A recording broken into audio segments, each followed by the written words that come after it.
Bonsoir et bienvenue à cette édition d'information sur la RTN.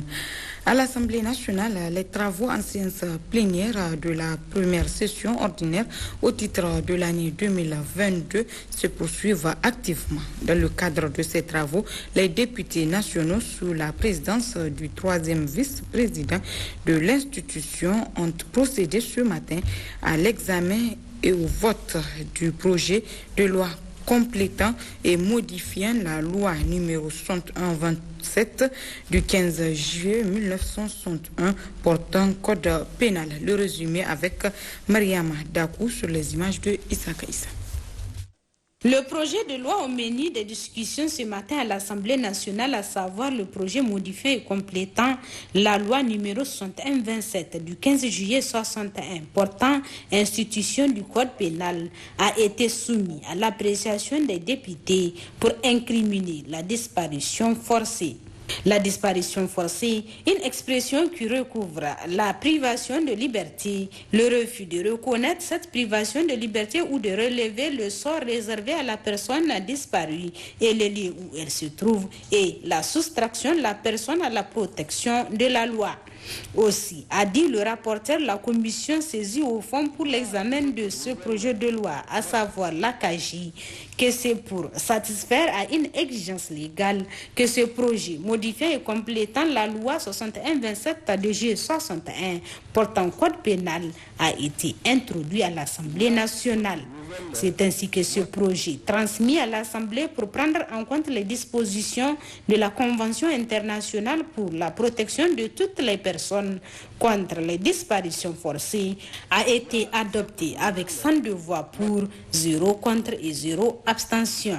Au terme de ce vote, le ministre de la Justice, Garde des Sceaux, a vivement remercié les députés pour cette adhésion au profit de ce projet de loi.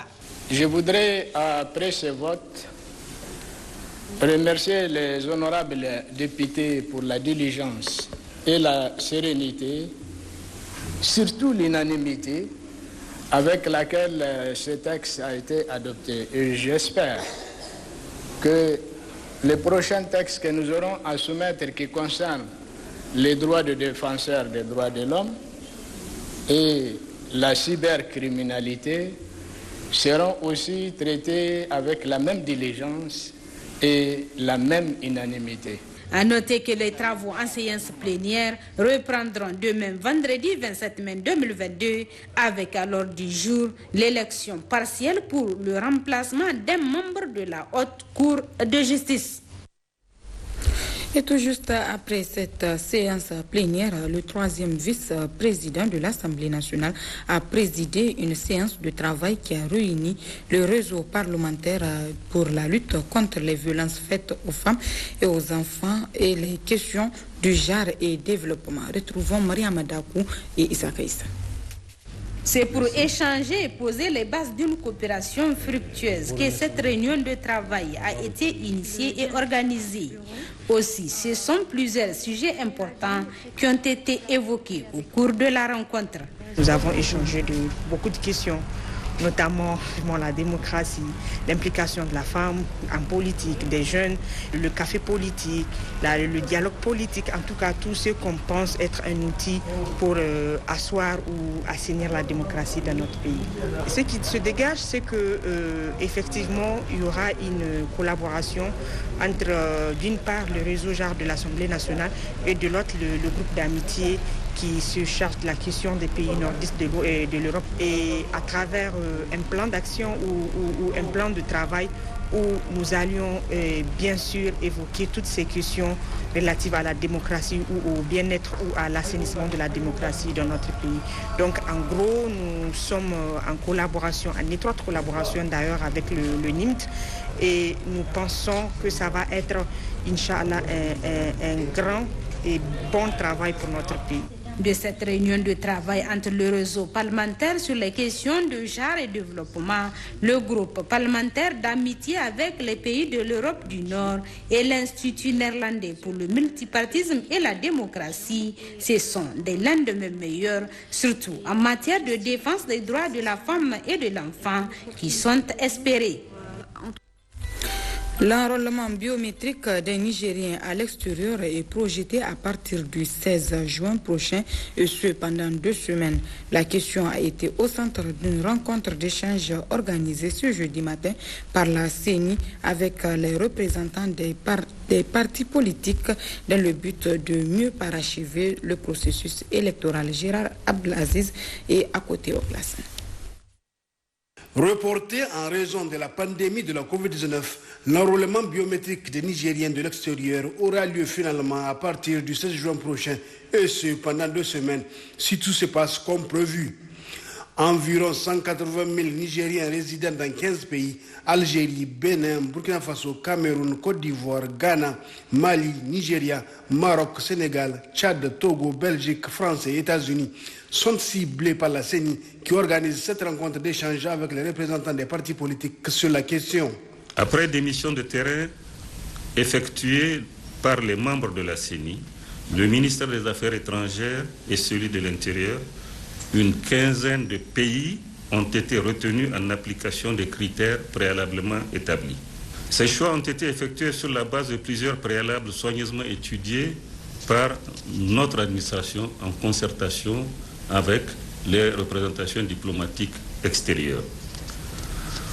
Au total, la mise en œuvre de l'opération envisagée concernera 400 kits biométriques, 560 opérateurs d'enrôlement et transcripteurs. La participation et la bonne collaboration des partis politiques, acteurs majeurs du processus et capital, ainsi que celle de l'administration centrale, complétée et soutenue par l'administration territoriale et surtout celui du ministère des Affaires étrangères. C'est avec le matériel ainsi déployé et désigné si haut, avec les agents dédiés à l'exercice de l'enrôlement, sous la supervision des commissions administratives et celles des superviseurs de la CENI à l'enrôlement, que les citoyens nigériens de l'extérieur remplissant les conditions prévues par la loi dans les 15 pays retenus s'exécutera l'enrôlement biométrique. Les résultats seront traités comme cela a été le cas pour les résultats antérieurs de l'enrôlement biométrique à l'intérieur du pays. Les listes des commissions administratives sont d'ores et déjà parvenues et la CENI a consacré la nomination de leurs membres. L'initiative de la CENI a été saluée et encouragée par les représentants des formations politiques qui n'ont pas la même occasion exprimé leurs préoccupations. Ça s'est passé dans la bonhomie, beaucoup de questions pertinentes, beaucoup de réponses, certaines n'étaient pas satisfaisantes, mais l'essentiel c'est d'avoir un début de discussion et que chacun d'entre nous nous assurions que nos élections futures se passent dans les meilleures conditions de transparence, dans les meilleures conditions de consensus des citoyens du Niger, et puis dans les meilleures conditions de régularité vis-à-vis de nos lois et règlements et les bonnes pratiques en vigueur dans ce domaine-là. Mes pensées vont d'abord directement à l'ensemble des membres de la CENI. Nous les remercions pour nous avoir préalablement mis au parfum des choses. Nous comptons sur eux pour qu'il y ait des élections propres, pour qu'il y ait des élections saines et des élections qui ne peuvent être contestées ni par la majorité, ni par l'opposition, si je peux le dire, ni par quelqu'un d'autre. Il faut noter que le but visé est l'élection des 5 députés issus de la diaspora et que cette rencontre s'inscrit dans le cadre des engagements pris par la CENI pour mieux parachever le processus électoral au Niger. Le ministre de l'Intérieur et de la décentralisation a réceptionné ce matin à Hamdalaï, région de Tillabéri, le centre de réinsertion socio-économique des ex-combattants des groupes armés non étatiques.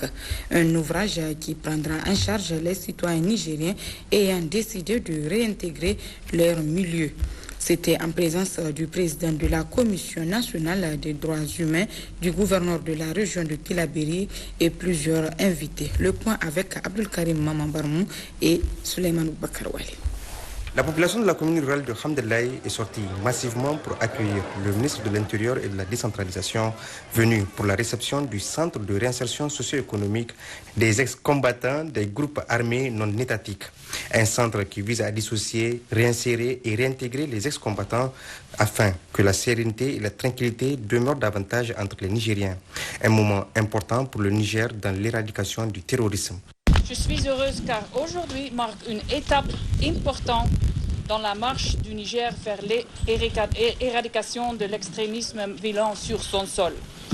Je suis aussi heureuse parce que l'aboutissement, c'est d'un long processus. Depuis 2017, l'OIM accompagne le gouvernement du Niger avec son programme de désengagement, dissociation, réintégration et réconciliation, DDRR, dans la région de Difa. La lutte contre le terrorisme ne se résume pas seulement à une affaire militaire. Le président de la République, son Excellence Mahmoud Bazoum, l'a d'ailleurs souligné lors de sa récente rencontre avec le secrétaire général des Nations Unies, Antonio Guterres, en visite au Niger.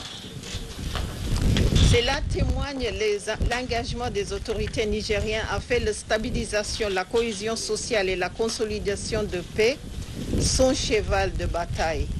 Cette initiative émane de l'appel lancé en 2016 par le ministre d'État, ministre de l'Intérieur et de la Sécurité publique, de la décentralisation et des affaires coutumières et religieuses de l'époque, Mohamed Bazoum, aujourd'hui président de la République. Cet appel fut entendu, je m'en veux pour preuve l'engouement qu'a suscité la première vague des premières en reddition volontaire qui a amené le gouvernement à créer, avec l'accompagnement des partenaires techniques et financiers, le centre de réinsertion socio-économique de Goudou-Maria. Ce centre a enregistré 386 pensionnaires qui ont suivi avec succès le processus de resocialisation. Le gouvernement est résolu à mettre en œuvre son programme Opération Retour au village, engagé depuis juillet 2021. Il nous plaît d'affirmer ici que rien, et absolument rien ne fera obstacle au retour de nos concitoyens dans leurs villages respectifs. Auparavant, le gouverneur de la région de Tillabéri et la représentante de l'ambassadeur des États-Unis au Niger se sont réjouis de cet ouvrage qui va accueillir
du pays en renforçant son adaptation au changement climatique et à l'amélioration de la politique foncière nationale. Le projet Bunka Sikiu, dont nous procédons au lancement des activités, est le fruit d'un travail laborieux entre le ministère en charge de l'élevage, le Haut Commissariat à l'initiative troisième et l'AFD. Ce projet revêt une importance capitale pour le Niger dans le cadre de la mise en œuvre de l'initiative troisième. En effet, comme vous le savez, son Excellence Mohamed Bazoum, président de la République, chef de l'État, ambitionne dans son programme de transformer fondamentalement le secteur rural afin qu'il joue véritablement son double rôle de nourrir les Nigériens et de demeurer le moteur de l'économie de façon efficiente et pérenne. Signalons qu'auparavant, dans la série d'allocutions prononcées à cette occasion, outre celle de bienvenue du premier vice-maire de la commune urbaine de Difa, M. Arimala Mouché, l'on retiendra également celle du représentant de l'AFD, M. Abdul Kader Adamou, qui a réitéré l'engagement de son organisation à accompagner la réussite de ce projet qui durera 5 ans au bénéfice des régions de Difa et Zender. Quant au gouverneur de la région de Difa, M. Issa Lemine, il a en cette heureuse circonstance, au nom des bénéficiaires et du sien propre, magnifié une fois de plus toute sa profonde gratitude et reconnaissance totale à l'Agence française de développement AFD, qui d'ailleurs n'est pas à son début pour ce genre d'intervention en faveur de la région de Difa. À Zender et au terme de sa mission de travail de 48 heures, le ministre de l'Hydraulique et de l'Assainissement a présidé une réunion de synthèse. On fait le point avec Mato Traki sur les images de Lawali Hussein. Au cours de la réunion de synthèse, tour à tour, le secrétaire général de la région, le premier vice-président du conseil régional et le deuxième vice-président du conseil des villes se sont tous réjouis de la mission du ministre qui vient à point nommé parce qu'intervenant dans un contexte où la ville fait face à une problématique d'approvisionnement en eau potable. C'est pourquoi, à l'entame de ce propos, Mahaman Adamou a rappelé les principales difficultés d'alimentation en eau potable de la ville de Zender sont de plusieurs ordres. La perturbation énergétique, l'impact du barrage à Gali. Ce barrage bloque aussi l'arrivée de l'eau pour pouvoir permettre la recharge et l'infiltration au niveau de la nappe. La baisse du débit au niveau de certains forages. Face aux besoins pressants en eau potable, des dispositions urgentes à court et moyen terme doivent être prises pour garantir de manière durable la desserte en eau potable selon le ministre. De ces dispositions, actuellement, nos services, en lien avec notre société de patrimoine, a préparé depuis un an donc une note technique sur un projet Ganaram 3 qui va permettre de produire de l'eau en quantité pour couvrir les besoins de la ville dans les 10 voire 15 ans à venir. Mais en attendant, la programmation 2022 a prévu au titre de la région plusieurs réalisations d'infrastructures hydrauliques. Nous avons prévu de réaliser 33 postes d'eau autonomes, 6 mini-adductions d'eau potable simple, 27 AEP multivillages, 4 puits cimentés villageois, 40 puits pastoraux et 15 stations de pompage pastoral. Ces réalisations vont nous permettre d'impacter à peu près 23 000 ménages pour un coût global de 5,5 milliards. Toujours pour le besoin des populations, un plan d'urgence a été élaboré par le gouvernement suite à la campagne agro-silvopastorale et hydraulique qui n'a pas répondu aux attentes des acteurs du monde rural. Pour la région des Zender, il est prévu pour un montant d'environ moins d'1 milliard 955 millions de réaliser 8 stations de pompage pastoral dans le département de Taskar et de Tanout, mais la réalisation aussi et la réhabilitation de 24 puits dans le département de Balbégé, le département de Tanout et le département de Taskar. Enfin, le ministre Mahaman Adamou a réaffirmé la disponibilité de son département ministériel de répondre à la demande croissante de la population dans la fourniture en eau potable. Direction enfin à Maradi où suite à la publication sur les réseaux sociaux de la photo d'un enfant malade, le directeur régional de la santé publique, de la population et des affaires sociales de Maradi a réagi en rassurant que cet enfant est bel et bien pris en charge par les services compétents. Issoufou Suleiman Sandanataï. Filmer et diffuser tout cas de maladie est un acte contraire à l'éthique de la profession médicale car c'est porter atteinte à l'intimité et à la dignité humaine, de surcroît chez l'enfant qui jouit des droits spécifiques. En dépit de ces dispositions, certains profanes se sont évertués à publier sur les réseaux sociaux la photo d'un enfant malade.